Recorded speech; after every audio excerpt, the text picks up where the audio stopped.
Hello दोस्तों, नमस्कार। Welcome back to curious Sharif for the daily dose of Indian football. तो सबसे पहले बात करते हैं साफ अंडर 19 चैंपियनशिप के बारे में। तो कल खेले गए भाई इंडिया वर्सेस नेपाल मैच में इंडिया ने भाई 4-0 की एक प्रॉपर थ्रेशिंग दी है नेपाल की अंडर 19 टीम को, जो कि लग रहा था स्टार्ट में कि भाई नेपाल थोड़ा सा टक्कर दे पाएगी कंपेयर टू श्रीलंका, जो कि उन्होंने स्टार्टिंग के 15-20 मिनट देने की कोशिश भी की थ्रू दैट फिजिकलिटी, और हमारे प्लेयर कहीं ना कहीं वहाँ पे थोड़े से एडजस्ट होने में टाइम लगा। बट उसके बाद भाई जिस तरह से वो पहला गोल आता है from Rohan Singh, that was a beautiful finish. No doubt Nepal is backline का वो यहाँ पे गलती था। एंड उसके तुरंत नेक्स्ट मिनट में भाई ओमांग दोदुम, जो कि लोकल बॉय है from Arunachal Pradesh, in front of their local crowd भाई, उसने जिस तरह से वो गोल मारा, that's great to see. And Omang Dodum भाई is showing really good quality. उन्होंने जब I think last year under 17 youth league हुई उसमें भी वो आई थिंक टॉप स्कोरर थे। एंड जिस तरह से वो प्रोग्रेस दिखा रहे हैं, he is you can say key promising player. And back to back goal भाई आने से फिर जो मैच है वो पूरा इंडिया के हाथ में आ गया था, यू कैन सी कि around 25 to 30 minute. And then भाई इंडिया ने पूरा मैच चलाया है। सेकंड हाफ में we have a lot more chances than first half. We could have easily win this match even with 8-0 score line again, but हमारी थोड़ी सी finishing कुछ प्लेयरों की यहाँ पे सेकंड हाफ में उतनी अच्छी नहीं दिखी। But again we able to score 2 more goal in the second half with that another goal from Rohan Singh, and then Danny Mite is also in a great form. So overall you can say कि complete performance from our side. Defensively थोड़ा सा I would say कि यहाँ पे हम shaky दिखे in couple of moments, but overall ज़्यादा you can say कि उतनी कोई दिक्कत हुई नहीं।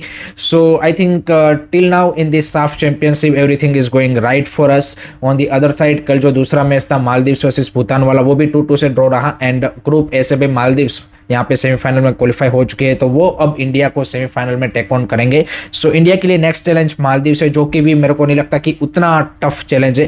नो डाउट मालदीव्स ने अपने दोनों मैच जो ग्रुप स्टेज के वो कमबैक करके यहाँ पे रिजल्ट ग्राइंड किए हैं, बट स्टिल आई फील कि India is in this tournament, अभी तक के जितने भी मैचेस हुए हैं, I think India is the best team. And वो होना भी चाहिए, एज वी ऑल नो कि भाई साफ तो हमें कंफर्टेबली जीतना ही चाहिए। अगर हम बोल रहे कि भाई हमारी टीम साफ टीमों से बेटर है, देन वो तो क्लियरली गिवन है। बट इन प्लेयरों का जो रियल चैलेंज है, आई थिंक वो आगे जब हायर रैंक्ड कंट्रीज है या फिर यहाँ पे सीनियर लेवल का फुटबॉल ये जब प्लेयर्स खेलेंगे, देन उनका जो पोटेंशियल है वो हमें ज़्यादा पता चलेगा कि भाई क्या ये प्लेयर उस लेवल के रेडी है, या फिर क्या ये प्लेयर उस लेवल पे उतना इम्पैक्ट, उतना अब बोल सकते हैं कि क्वालिटी शोकेस कर पाते हैं, वो देखना होगा। बाकी I think there are a couple of really impressive performance from our side, and those are the positive side. आपको ओवरऑल कैसा मैच लगा, आपके क्या ओपिनियन है, बता दीजिएगा कमेंट सेक्शन में। नेक्स्ट अब बात करते हैं ट्रांसफर्स के बारे में, बिकॉज वहाँ पे भाई बिल्कुल खलबली मच चुकी है, क्योंकि एडमन लैलरेंदिका टू ईस्ट बंगाल, जी हाँ दोस्तों, ये डील यहाँ पे डन हो चुकी है। एंड आउट ऑफ नोवेयर ये डील हुई है, क्योंकि एडमन के लिंक केरला ब्लास्टर के साथ आ रहे थे, या फिर खबरें आ रही थी कि भाई अगर इंटरकाशी वहाँ पे कास का केस जीत जाते हैं एंड नेक्स्ट सीजन आईएसएल के लिए प्रमोशन लेते हैं, देन शायद वो इंटरकाशी में ही रुक जाए। लेकिन ईस्ट बंगाल ने भाई यहाँ पे एक हेफ्टी फी पेश करके उनको भाई कन्विंस कर लिया है to sign for the East Bengal. So that's the little bit interesting signing from East Bengal side, because they already gone for the Bipin Singh की भी खबरें आ रही है ऑलरेडी। उनके पास पीवी विष्णु, नोरेम महेश, डेविड यहाँ पे है, फिर नंदा कुमार सिकार है। सो फॉरवर्ड लाइन में they have now so many option. तो किस तरह से यहाँ पे वो प्लान कर रहे हैं वो थोड़ा सा आई वुड से कि अभी हमें समझ में नहीं आ रहा, या फिर किस तरह से वो लाइनअप करेंगे वो देखना होगा। No doubt Edmund is a quality player, वो एक मेंटालिटी भी लेके आते हैं, टीम में एक एनर्जी लेके आते हैं, तो उस सारे पॉइंट ऑफ व्यू से भाई it's a good signing. But workout करेगी कि नहीं करेगी वो देखना अब इंटरेस्टिंग होगा। एंड जो बाकी उनकी फॉरेन साइनिंग है, आई थिंक उसके ऊपर भी काफ़ी ज़्यादा डिपेंड करेगा कि how East Bengal is gonna perform next season. But this is a statement signing without a doubt. I think Edmund की ये जो इंडियन प्लेयरों के कोटा में अगर हम देखें तो this is a statement signing from East Bengal side. And I think definitely this season they become a much more serious in terms of their you can say कि transfer strategy, and जिस तरह के लिंकअप भी आ रहे हैं, I think next season East Bengal is gonna play well, or I think they are gonna be much more competitive compared to what we seen this season. So ये a scenario है। How do you see Edmund Lalrandika signing to East Bengal? आप इसको कितना rate करेंगे, आप इसको player के point of view से, ईस्ट बंगाल के पॉइंट ऑफ व्यू से किस तरह से देखते हैं, कमेंट सेक्शन में जरूर बता दीजिएगा। नेक्स्ट उसके बाद बात करनी है भाई ओडिशा एफसी में भी, एज वी ऑल नो कि भाई पूरा रिबिल्ड होने जाना है, बिकॉज उनका भी भाई जो ये सीजन था वो उतना कुछ खास नहीं रहा एंड डिसअपॉइंटिंग सीजन ही था। तो वहां पे भाई डिएगो मोरिशियो जो उनके भाई यहाँ पे प्रोलिफिक स्ट्राइकर थे पिछले 3-4 सीजन से, उन्होंने भाई क्लब को टाटा बाय बाय बोल दिया है and he has contributed so much for Odisha FC. To be honest, जो ओडिशा एफसी ने सुपर कप भी जीता था उसमें भी उनका भाई जबरदस्त रोल रहा था। 33 year old Brazilian has been prolific for Odisha FC. Odisha FC के लिए 86 मैचेस में 44 आई थिंक समथिंग यहाँ पे उन्होंने गोल मारे हैं, 13 असिस्ट दिए। तो he has been, you can say कि their goal scorer and I think now for Odisha FC challenge is to find that kind of replacement. वो आपको season and season out 10 goal दे रहे थे, तो आई थिंक वो यहाँ पे रिप्लेसमेंट ढूंढना काफी इंपॉर्टेंट होगा Sergio Lobera and Odisha FC के लिए टू यू कैन से कि get a success in next season. दूसरे उनके जो 2 फॉरेन प्लेयर है यहाँ पे ह्यूगो बुमो एंड कार्लोस डेलगाडो, वो यहाँ पे कंटिन्यू कर रहे हैं, ऐसी खबरें आ रही है। So at the moment Diego Mauricio, Ahmed Jahouh यहाँ पे टाटा बाय बाय कर रहे हैं, ये 2 खबरें हैं। सो बाकी यहाँ पे कौन कौन से foreign player Odisha FC sign करती है वो देखना इंटरेस्टिंग होगा एंड उसके ऊपर काफ़ी ज़्यादा डिपेंड करेगा कि नेक्स्ट सीजन क्या ओडिशा एफसी फिर से वो टॉप 4 यहाँ पे टाइटल के लिए चैलेंज कर पाएगी कि नहीं कर पाएगी। How do you see Odisha FC rebuild, आप कौन किन प्लेयरों को देखना चाहते हैं एंड इंडियन प्लेयर में भी क्या वो चेंजेस करते हैं, वो भी आई थिंक काफ़ी इंटरेस्टिंग होगा। So I think Odisha FC भी at the moment in rebuild phase and let's see how they are make that strong score for the next season. It's gonna be interesting.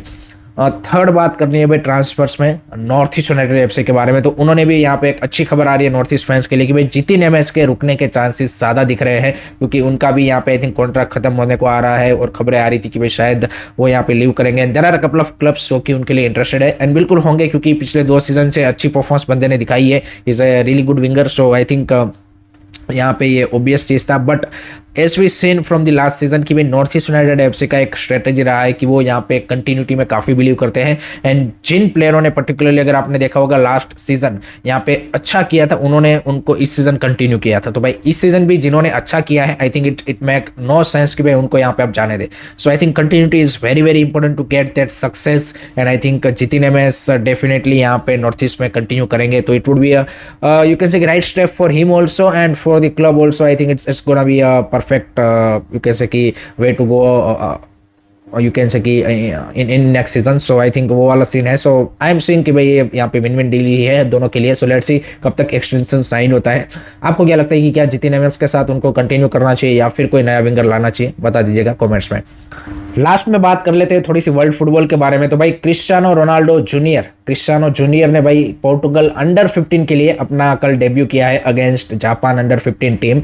So that's the interesting thing to see, because अभी भी हम as we all know कि भाई Cristiano Ronaldo यहाँ पे international football and club football खेल रहे हैं एंड उसके साथ ही भाई उनके जो लड़का है उन्होंने भी अब यहाँ पे डेब्यू कर लिया है। So that's a great to see and I think definitely उसके ऊपर एक्सपेक्टेशन एंड ये सारी चीज़ें होंगी कि भाई किस तरह से वो अपना जो करियर है वो यहाँ पे यू कैन से कि स्पन आउट करेंगे, खेलेंगे एंड जापान के सामने 54th मिनट में उन्होंने ऑफ द बेंच आके यहाँ पे अंडर 15 पोर्टुगल टीम के लिए डेब्यू किया है। He also play on the forward position and eight the moment वो जो अल नसार की एकेडमी है उनके साथ है यहाँ पे 14 ईयर ऑफ एज।